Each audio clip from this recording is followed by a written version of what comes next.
Hello and welcome. This is the newsroom for today, Thursday, May 20th, 2021. We're broadcasting to you on E1, Scar TV, MTN, and Tarsi TV in Bartikal. These are the headlines. 9 senior and retired policemen accused of a $10 million fraud are charged and released on bail. These charges I don't believe are based in fact, and certainly from my experience don't seem to have much basis. First upgraded by CXC, a Port Kaituma boy is now the top hinterland student and plans to become a doctor. Close to a month after a huge inferno ravaged the Sharons Mall in Georgetown, investigators have concluded that a slack electrical slot inside the building caused the fire. And in sport, the Athletics Association of Guyana eyes a 10-member team for the Senior South American Championships, and CPL confirms window for 2020 edition. With the news, I'm Neil Marks. We're glad you could join us. 9 senior and retired policemen of the Guyana Police Force were on Thursday jointly charged with the offense of conspiracy to defraud the state of just over $10 million, while 2 others were also charged separately with misconduct in public office. The case was called at the Georgetown Magistrates Court before Magistrate Sherdal Isaacs Marcus. Shakima Day has our report. Those charged are the current chairman of the Police Service Commission and former Assistant Commissioner of Police Paul Slow, member of the PSC and retired Assistant Commissioner Clinton Conway, Assistant Commissioner Royston Andres Jr., former police finance officers, Woman Senior Superintendent Marceline Washington, and retired Senior Superintendent Michael Sutton, staff of the Police Finance Office, Assistant Superintendent Marlon Kelman, and 3 retired officers identified as Assistant Commissioner Claude Whitaker, Senior Superintendent George Fraser, and Superintendent Mark Gilbert. Washington and Sutton were charged also with misconduct in public office. Slow and Washington were not present at court as they are out of the jurisdiction, and their matters were adjourned to June 14, 2021, when they should return to answer the charges. In the conspiracy charge, the court heard that Slow, Conway, Whitaker, Fraser, Gilbert, Andres Jr., Washington, Sutton, and Kelman, between March 1, 2019 and July 7, 2020, at the Guyana Police Force Headquarters, Eve Leary, conspired together and with other persons to defraud the state of more than $10 million. It is alleged that Slow, Conway, Whitaker, Fraser, and Gilbert were paid the money without complying with the proper procedures, purportedly to do a review of the force standing orders. It was found that this review had already commenced in July 2018 and concluded in March 2019 by the Strategic Planning Unit of the force. They were not required to plead to the indictable charge and were granted bail in the sum of $100,000 each. As it relates to the misconduct charge against Sutton, it is alleged that while performing duties as finance officer between July 1st to the 31st of 2019, he willfully misconducted himself by falsely signing 7 payment vouchers as the accounting officer when he was not authorized to do so, enabling Paul Slow, Clinton Conway, Claude Whitaker, George Fraser, and Mark Gilbert to be paid a total of more than $1.7 million without the approval of Daniela McCalman, the accounting officer, and without any reasonable excuse or justification. He was granted an additional $100,000 bail for this offense. They were all represented by a team of lawyers consisting of Nigel Hughes, Patrice Henry, Darren Wade, Dexter Todd, Dennis Paul, E. Lamy, and N. Leander. Speaking to the media after the court proceedings, Attorney Hughes said that the charges were not based in fact and merit. Let me be kind here and not that these charges I don't believe are based in fact, and certainly from my experience don't seem to have much basis for them to be leveled against these persons. As you know, all of the persons who have been charged are of impeccable character and they've all stood in their integrity. You've got people who have served this country for over 40 years without any allegation, without any even suggestion of an allegation, who have been charged. Former assistant commissioners, former deputy commissioners, never before in their entire lives. And now in the twilight of their lives to be dragged like common criminals before the court in matters in which there appears to be no evidence. For example, in the particulars of the charge, they couldn't even identify what alleged procedures were breached. So this is a very, very serious and very unfortunate development. The newsroom understands that investigations conducted by the Special Organized Crime Unit revealed that Leslie James, the former Commissioner of Police, solely hired Slow, Conway, Whitaker, Gilbert, and Fraser to conduct a complete revision of the standing orders. SOCU alleged that James did not prepare a budget for the service that was offered. He made no contractual arrangements with the specifications of what was to be revised and the terms of payment. It is also alleged that the former top cop never sent for nor received approval from the Permanent Secretary, Ministry of Public Security, nor the National Procurement and Tender Administration Board. It is SOCU's case that the payments amounted to over $10 million, and it should have been budgeted and sent to the tender board for approval. SOCU is contending that the very standing orders that James hired the former officers to revise were already revised by highly qualified and competent policy analysts of the Strategic Planning Unit. It was also discovered that even though the hefty sum was paid to the officers in question, they did not provide the force with a completed revised standing order. SOCU discovered that the payment accounts were prepared individually from March 2019 upon instructions from the head of the Strategic Planning Unit, Assistant Commissioner Royston Andrews, Jr. It is alleged that upon his transfer from the unit in November 2019, he instructed the new head of the SPU to ensure she continues making out payment accounts for the said officers. She made out accounts as instructed until February 2020.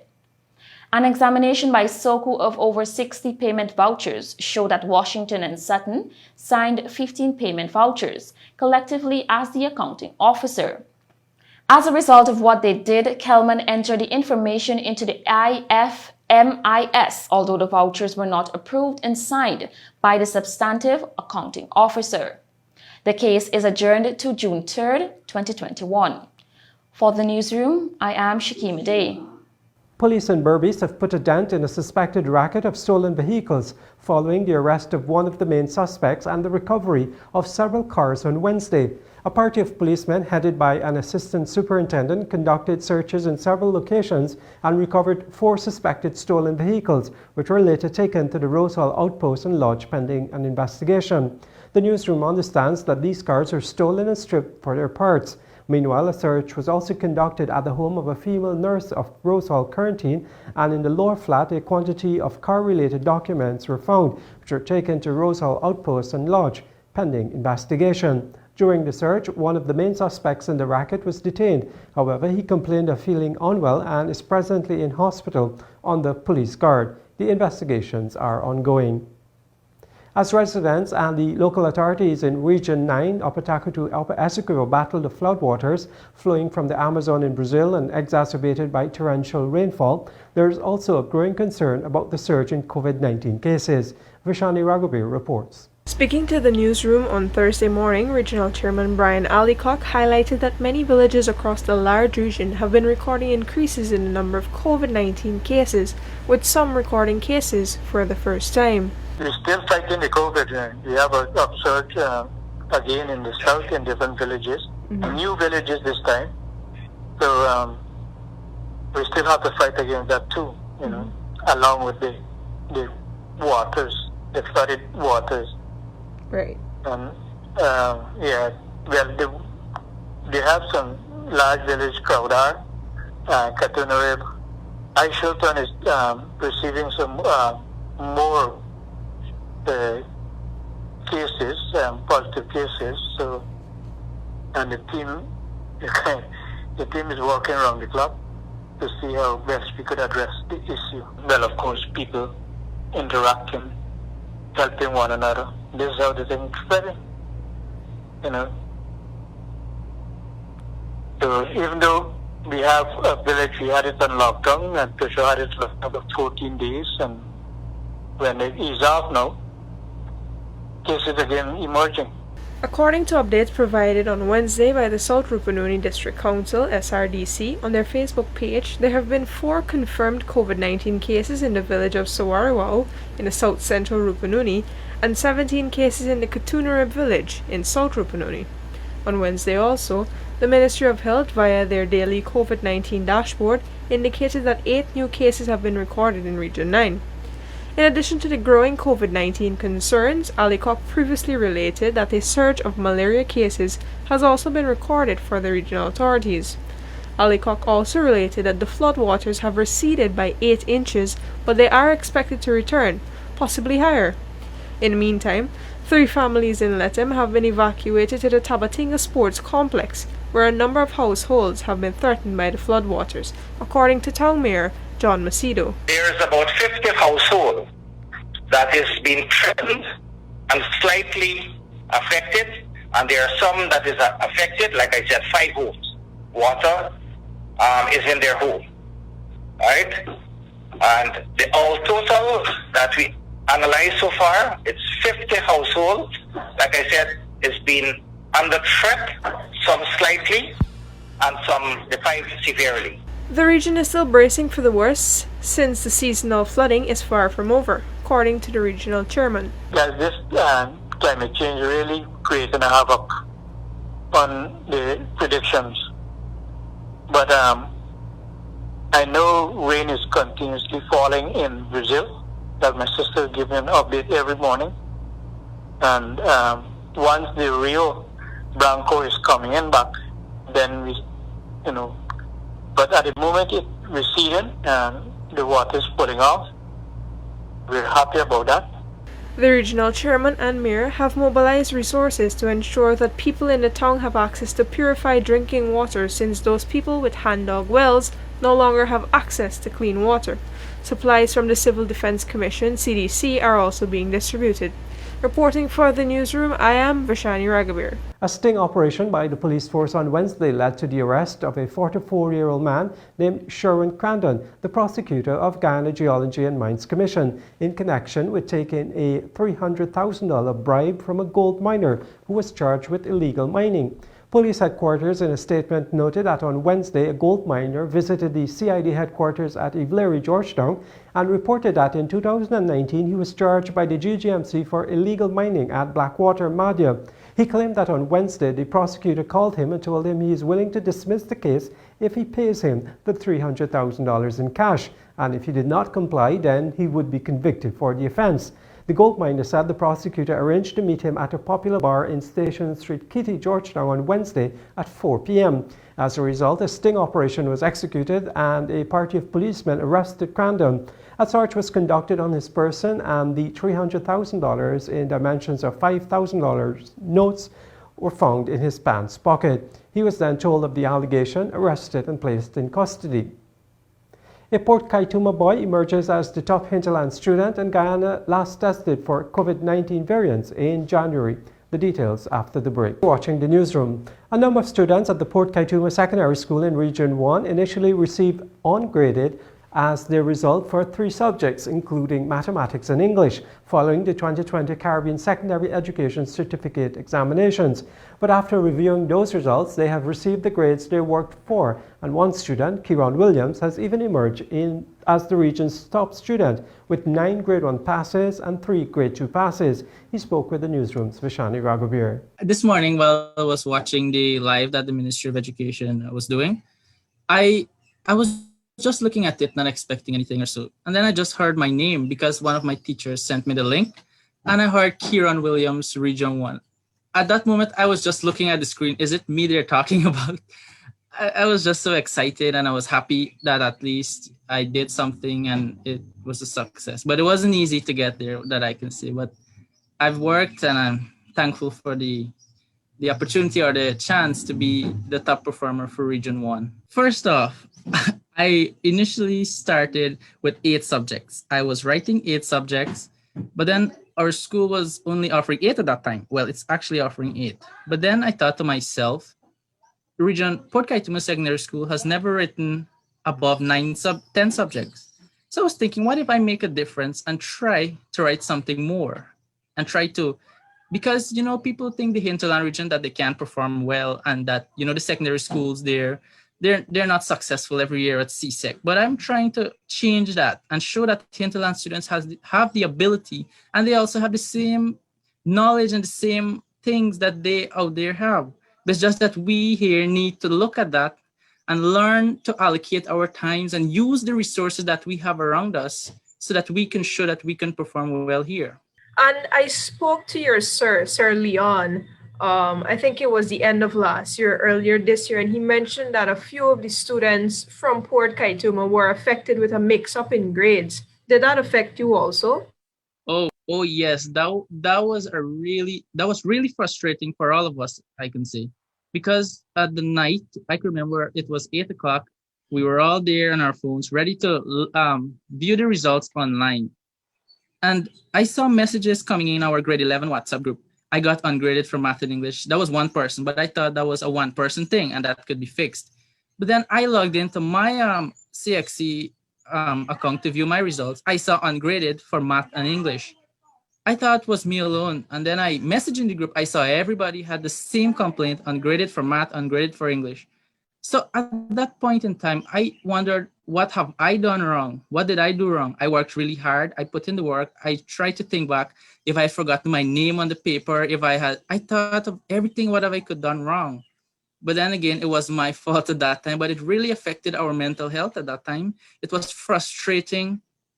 We thought of everything as what we could have done wrong, what would happen. That's the most important subjects for us to move on.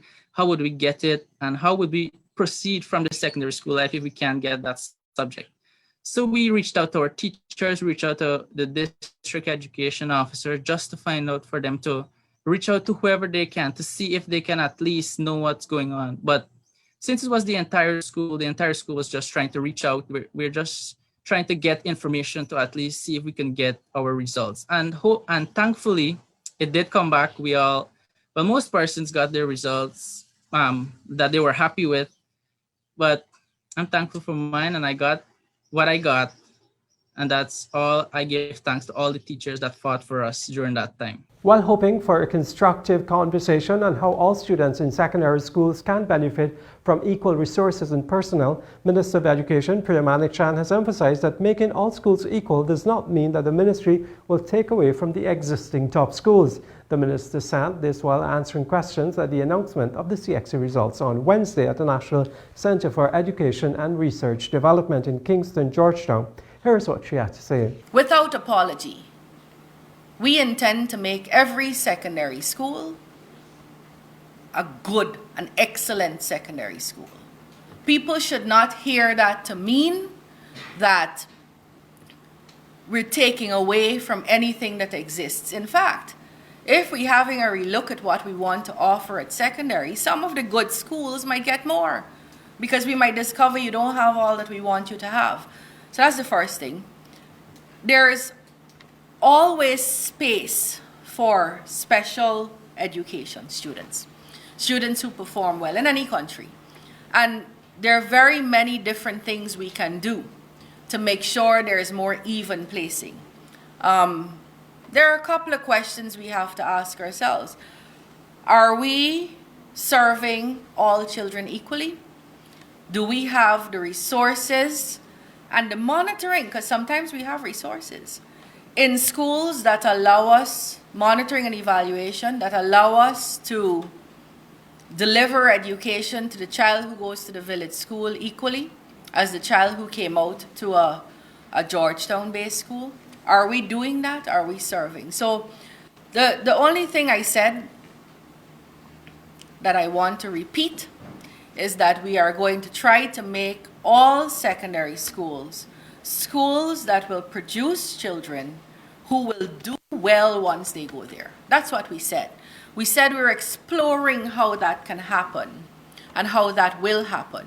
If you're a good enough school, producing good enough students, part of your job has to be how you're socially conscious to be able to contribute across your country to other people who didn't get into that 120.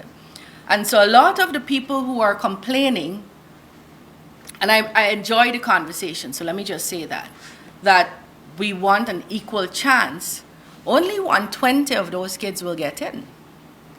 So if your child falls at 121 or worse, your child is 600 in the country with 95%. Do you still want the Minister of Education, the Ministry of Education, and the government to lay down our arms because you didn't get one of the top 5 schools? Do you not want us to fight for your students then? Amid great uncertainty over whether the Brazilian variant of the COVID-19 virus is in Guyana, the Minister of Health, Dr. Frank Anthony, has confirmed that the last time efforts were made to identify the presence of variants was in January, when 10 samples were sent to the Caribbean Public Health Agency for gene sequencing. Here are the details from Kurt Campbell. The Ministry of Health had submitted 10 random SARS-CoV-2 samples to the Caribbean Public Health Agency CARPHA in January for gene sequencing after technicians at a private laboratory in Guyana said they had observed inconsistency in some samples. CARPHA returned the results in early February, where it was determined that none of the 10 samples were variants of SARS-CoV-2, the virus that causes the disease COVID-19. But with Guyana experiencing a new wave of the virus, which has seen an increase in deaths and new cases, there are concerns raised on whether any mutations of the disease are present in Guyana. Even with the government questioning the Pan American Health Organization PAHO's indication that the P1 variant, which originated in Brazil, is present in the country, Health Minister Dr. Frank Anthony on Thursday did not say what action the government has independently taken in recent times to make its own determination. During his COVID-19 update on Thursday, Dr. Anthony would only reference the 10 samples sent to CARPHA back in January. The only way you can determine whether there's a variant in any country is that you have to do genetic sequencing. As you know, we would have sent samples to CARPHA sometime early in the year. We had sent 10 samples, and none of those 10 samples we have seen anything that resembles a variant. So the results from CARPHA, they have told us we have what was the variant that was circulating before, nothing of the variants of concern. Those are the only 10 samples that we are aware of that went to a lab for sequencing. Certainly we are trying to work out arrangements to have more sequencing done, but again, these things take time, and we'll continue to pursue. In March, the Trinidad-based CARPHA had suspended testing for new variants of COVID-19 in the region. CARPHA, which began conducting gene sequencing for the new variants in December 2020, has not announced the restart of gene sequencing. And Guyana was pursuing other arrangements with the Pan American Health Organization PAHO to send more samples for testing of the new variants to the Center for Disease Control CDC in the United States. Last week, PAHO's advisor on emerging viral diseases, Dr. Jairo Mendez-Rico, had said that the Brazil P1 variant is here. While Dr. Mendez-Rico illustrated the distribution of the variants in countries in the LAC region on a table, it was shown that the P1 variant, which originated in Brazil. Days later, Dr. Anthony said PAHO's local office in Guyana is yet to respond to the government's query on the claim. Where PAHO probably got its information, I don't know. And that's what we are seeking to clarify, how they arrived at this conclusion that Guyana has variants circulating. We haven't received that clarification as yet. We have sought that clarification from the local office here, and we still await those clarifications. The variants of concern that have emerged around the world include those that originated in the United Kingdom, B117, South Africa, B1351, Brazil, P1, and India, B1617. For the Newsroom, Kurt Campbell. This is the Newsroom. Close to a month after a huge fire ravaged the Sharons Mall in Georgetown, investigations have concluded, and it was discovered that a slack electrical slot inside the building sparked and ignited materials on the first floor. During a telephone interview with the Newsroom on Thursday, Fire Chief Kalamadin Idud revealed that the building was not outfitted with the requisite fire safety equipment mandated for a high-rise building. It only contained a few fire extinguishers, he said. The mall, located at the corner of King and Charlotte Streets, was completely gutted at around 7:30 on April 28. The evening fire reportedly started at around 4 in the afternoon. 4 firefighters were injured attempting to quell the blaze. Here's the fire chief. Was electrical origin. Due to prolonged slack connection, that was in the building that caused arcing and sparking, which subsequently ignited nearby combustible within the vicinity of the ground floor, first floor. Okay, and was the building outfitted with the requisite Piping? Yes. No. The building supposed to have sprinkle system. There was no sprinkler.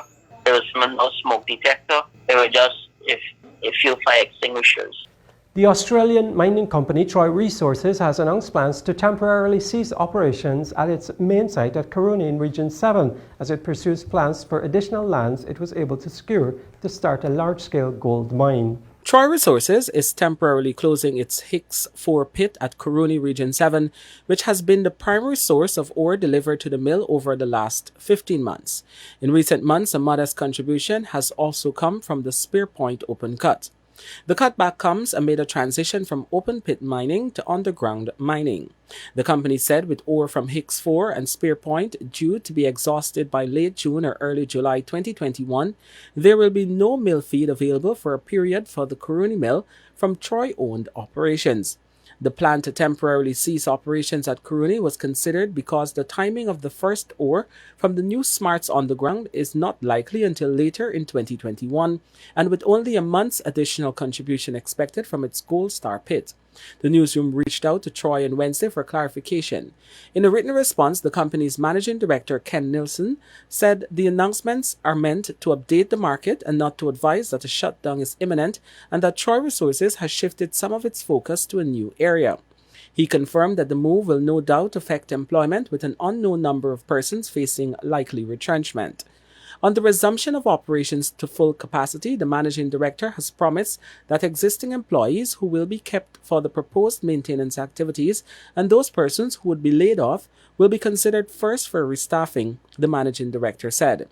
Nilsson's explained that there is currently no fixed date as to how long the cessation will last. He said it is a normal scenario in the life of any mine. Troy Resources is exploring the availability of third-party ore for toll treating or other opportunities. That being the situation, the Australian mining company anticipates that ore processing activities will cease at Kuruni in August or September 2021. At that time, the Kuruni mill will be put on care and maintenance. Meanwhile, the company, in a statement posted to its website earlier this week, said the new plots of land are adjacent to its Kuruni project, which it owns 100%. These tenements see the company's landholding at Kuruni increase to an area of approximately 3,000 hectares. Significantly, the company has secured a package of tenements over an area referred to as the Potaro target. Located approximately 20 kilometers to the south of the Kuruni mill, Potaro was identified by Troy Resources as a must-have target approximately 2 years ago. The Potaro target is considered highly prospective for gold. The Potaro River and local tributaries have been heavily mined for alluvial gold. Kurt Campbell, Newsroom. With the Guyana government securing enough vaccines for the country's adult population and in a push to achieve herd immunity, innovative steps are being taken to increase the vaccination uptake in Region 4, where an estimated half of the population resides. Health Minister Dr. Frank Anthony, during his COVID-19 update on Thursday, disclosed that a massive drive-through vaccination drive is planned for the National Stadium Providence on Saturday and will run from 9 in the morning to 9 in the evening. Dr. Anthony said this method, which has been adopted in other countries, has been done here in a bid to make the vaccines more accessible. You can drive into the stadium with your car.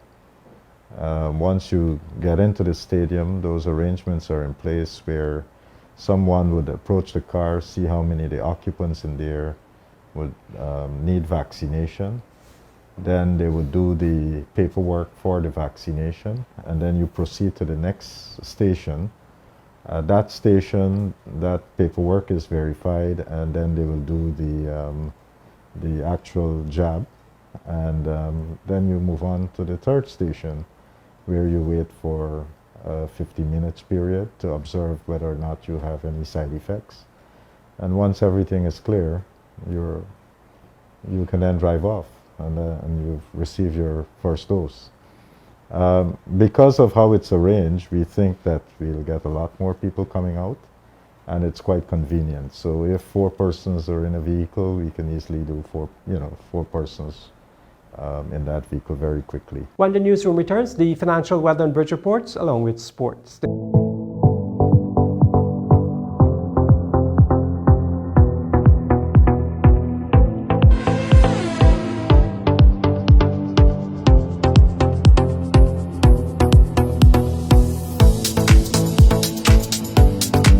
On the newsroom, it's time for sport, and we begin with athletics.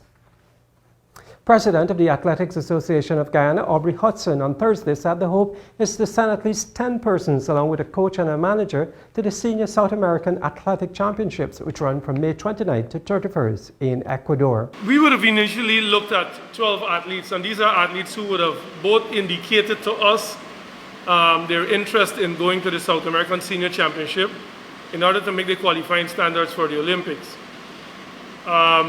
We did write a few of the primary agencies, the Government of Guyana being one through the Ministry of Culture, Youth and Sport, and the Guyana Olympic Association. Quite a few of the athletes are from the Guyana Defense Force, so we thought it prudent to write them as well. So far, we've gotten feedback from the Guyana Olympic Association. I think they're meeting tonight to finalize how many of those athletes they're going to look at. But from my preliminary discussion, they should be looking at the top 4.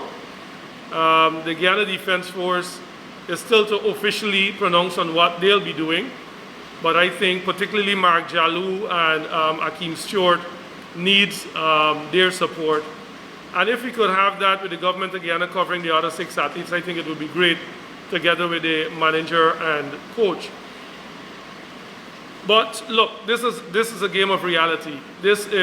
Athletes must know to themselves where they are and understand that this is a major, major investment from the Athletic Association of Guyana to get them to Tokyo.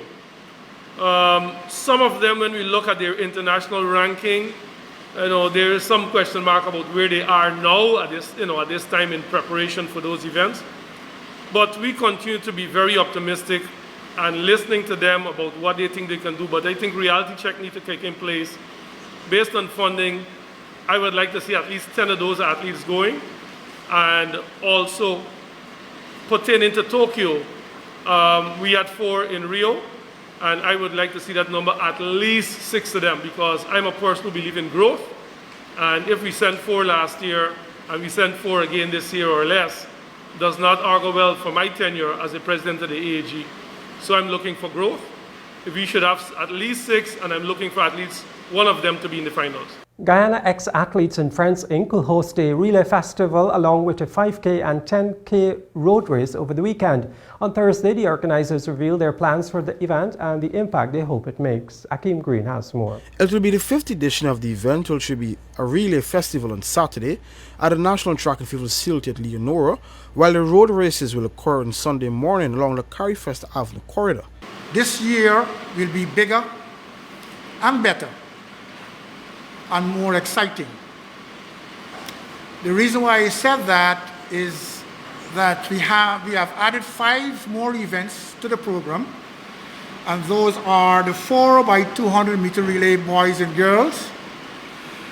We also have 200 meters all comers, male and female, and a masters 100 meters. We also add a 2-man relay, which is a 2x2x4, and that meant that there are 2 athletes only running an event. That's per team, 1 male, 1 female, and they'll be running 2 200s and 2 400s. It's the first time we will have this event in Guyana, and I hope that will be the exciting part. We have 3 categories in the relays. We have the under 17, the under 20, and the open category. About 10 relay teams are expected to compete, and the organizers are hoping for over 150 competitors for the road races. Bridget Williams-Ford said they're concentrating on their junior athletes. Our junior athletes is the future for tomorrow Guyana. So instead of giving a 1 to 3 prize and then that is it, we have On the 19, we given 1 to 12, male and female. On the 16, we given 1 to 12. And the 1 mile, we given 1 to 10. And then we have other little goodies that we're going to give out to the younger kids. For the open, it's all cash prize. Athletics Association of Guyana President Aubrey Hudson said the age is happy to continue the partnership since it aids in development of their athletes. But at this point in time, they must also ensure they follow the necessary COVID-19 protocols. We at the Athletics Association of Guyana continue to work with the task force. We must never be a contributor to any number of increase in COVID positive cases.